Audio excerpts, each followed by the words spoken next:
दोस्तों, अब वक्त आ गया है हमारे स्कूल के दिल और धड़कन अपने आदरणीय प्रिंसिपल सर को स्वागत करने का, जो न सिर्फ हम सबके मार्गदर्शक हैं बल्कि हमेशा अपने काम से हमें प्रेरणा देते हैं। तो जोरदार तालियों के साथ स्वागत कीजिए श्री सत्य सिंह जी का। आज हम सभी आजाद भारत में खड़े हैं। इससे बड़ी गर्व की बात और कुछ होगी? आज जहां आप बैठे हुए हैं, आज जहां ये विद्यालय चल रहा है, ये आजाद भारत है। आप लोग ये बस कल्पना ही कर सकते हैं कि इस आजादी को पाने के लिए लोग कितने घर, जमीन और आसमान, तीनों के तीनों साक्षी हैं कि हमारा भारत देश बहुत सालों की गुलामी के बाद आजाद हुआ था। वो दिन था 15 अगस्त 1947। याद है सभी को? ये महज एक तारीख नहीं है, ये उन हजारों भारतीयों का सपना था जो वे लोग देखे थे कि एक दिन आएगा जब हम अपने देश में, अपने मिट्टी में स्वतंत्रता से यहां वहां घूम सकेंगे, कोई काम कर सकेंगे। आज हम सभी यहां हर्षोल्लास के साथ बैठे हैं और अपने आप को गौरवान्वित महसूस करा पा रहे हैं।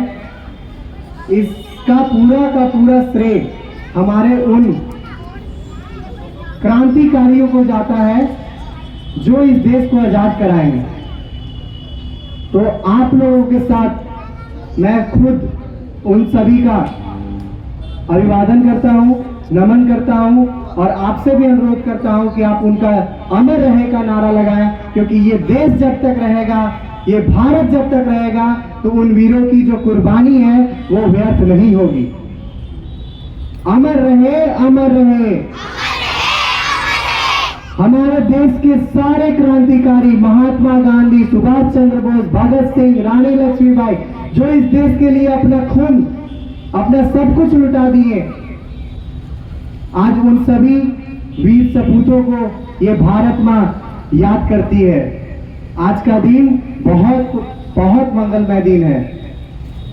आप सभी इस दिन में तिरंगे झंडे के नीचे बैठे हैं और बैठकर हमसे दो बातें सुन ले रहे हैं, ज्ञान की बातें ले रहे हैं। ये आजादी का ही देन है।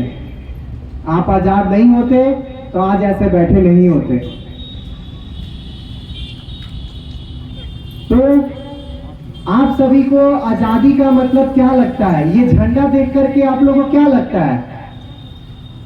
बताइए। सिर्फ ये 3 कलर का कपड़ा नहीं है, ये बहुत बड़ा चीज है। आप बताइए क्या लगता है? आप में से कोई बता सकता है? ये झंडा दिखने के बाद आप में से किसी बच्चे में बताइए कोई, ये झंडा देख के ऐसा क्या महसूस होता है? इस झंडे को देखकर सिर्फ ये महसूस करना कि ये 3 रंग का कपड़ा है, ये जरूरी नहीं है। ये उन वीरों को याद दिलाता है जो इस देश के प्रति और लोगों के प्रति एक भाव रखते थे। आज अगर वो सिर्फ सोचे होते कि अगर देश को आजाद कराएंगे तो आजादी तो सिर्फ मुझे मिलेगी, तो क्या आजादी हो पाती? नहीं। एक बार की कहानी सुना देते हैं आप लोग को आज, ठीक है? इसको याद रखिएगा आप लोग। तो महात्मा गांधी का नाम सुने आप लोग? यहाँ पे उनका फोटो भी है।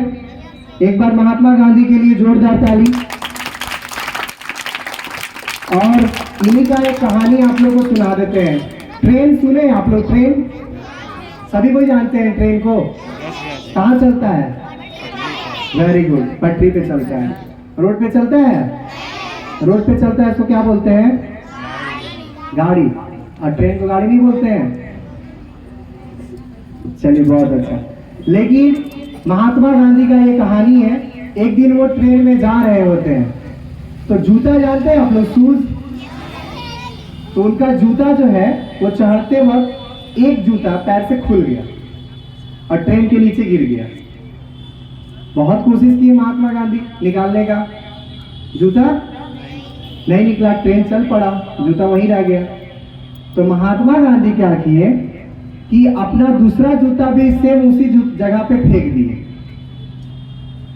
अपना जो दूसरा जूता पैर में लग गया था उसको क्या किए, निकाले और उसी जगह पे फेंक दिए।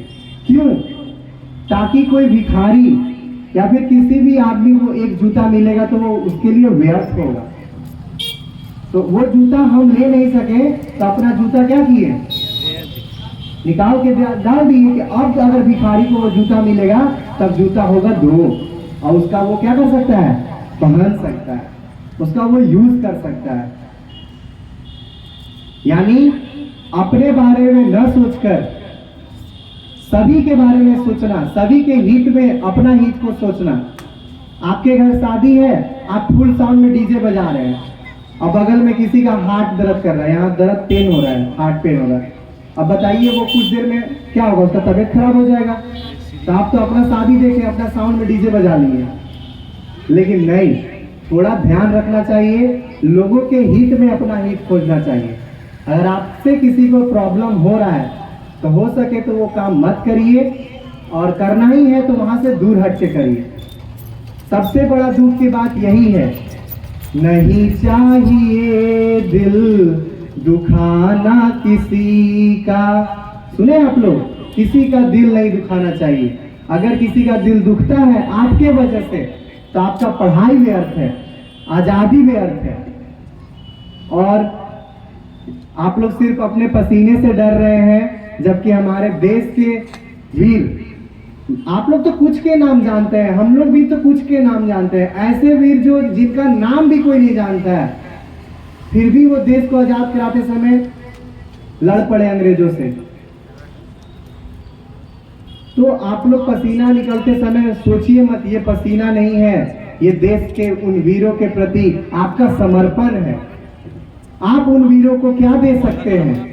आप उन वीरों को ये कह सकते हैं कि हम बच्चे इस देश के भविष्य को और उज्जवल बनाने का कोशिश करेंगे, समाज में एकता का भावना रखेंगे, अपने माँ पिता के सपने को पूरा करेंगे।